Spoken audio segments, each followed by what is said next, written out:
The Chicago Bears have the number 1 overall pick, and they have a massive question on their hands. Quarterbacks. That's what an NFL team has to get right. It's one of the only things a team has to consistently get right, because a quarterback and a head coach can cover up for everything else. Do the Bears have one? Depends on who you ask. Is there one in this draft? It seems like there's at least 3, maybe 4 early on. Lorin Cox from Locked On Bears joins us now. And Lorin, since the last time we talked, number 1 overall pick, we got the reporting that Ryan Poles would listen, but needs to be bowled over by an offer. So it seems like we've answered that question to a certain degree. So then let's get to the Justin Fields of it all before we dig into the top pick part. What do you think at this point, understanding, okay, the Bears are probably going to make this pick, is reasonable compensation for Justin Fields? The offer starts at a 2nd-round pick, and then we'll see how much of a market there is and what kind of competition there could be for his services. I can really see this going both ways, where either teams look at free agency and all the options in the draft and say, we don't got to make Justin Fields a priority. We don't have to give up a ton for him. Maybe you throw in a day 3 pick or a conditional future draft pick or something like that.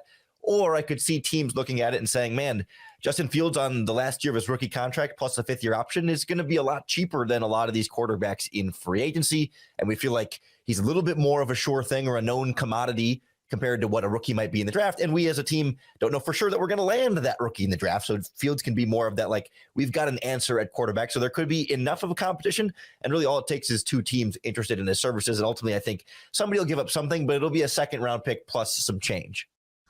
What do you think the chances are that the Bears, as some have speculated, would just ride into the season with both? If the trade offers are not to their liking, that they just say, you know what, we're just going to hold on to them and we'll see what happens? Personally, I would give it a try, but I really don't think the Bears are going to. Like in my book, give me as many shots as a good quarterback as possible. Let Fields and Caleb Williams compete it out. And if for some reason Justin takes that next step, all right, we can deal with the Caleb Williams thing down the line. But, why get rid of a quarterback if you're not getting the offers that you want for him? I certainly would consider giving it a try. And the Bears have, ESPN Adam Schefter has said the Bears have had conversations about it. But there's this idea that in 2024, in the age of social media and in the modern NFL, that you just can't keep 2 high-profile quarterbacks like that without it being such a distraction and such a takeaway from the team that, how do you split up reps for those 2 guys? Are you sacrificing Caleb Williams' development if you keep him behind Fields, and then is he going to be ready in time? Or if Fields is losing reps, are you not putting Fields in the best position to succeed? Like, I think a good organization could make it work, and it'd be ideal to give Caleb some time on the bench. I just don't think it's really that likely.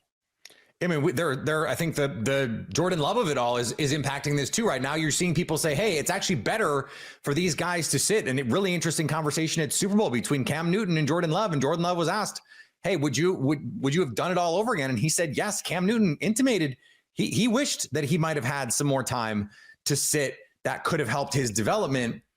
I want to ask this, though, Lorin, because you have presented this counterfactual as Justin Fields versus Caleb Williams. Is it fait accompli? Are we done that it's going to be Caleb Williams? Because we're already seeing, okay, Drake May, maybe the NFL not quite as high on him, but it only takes 1 team. And then Jaden Daniels just put together one of the best statistical seasons that we've seen since Joe Burrow. He won the Heisman. Like, he was the best player in college football last year. So is it just over if the Bears pick? Is it going to be Caleb Williams?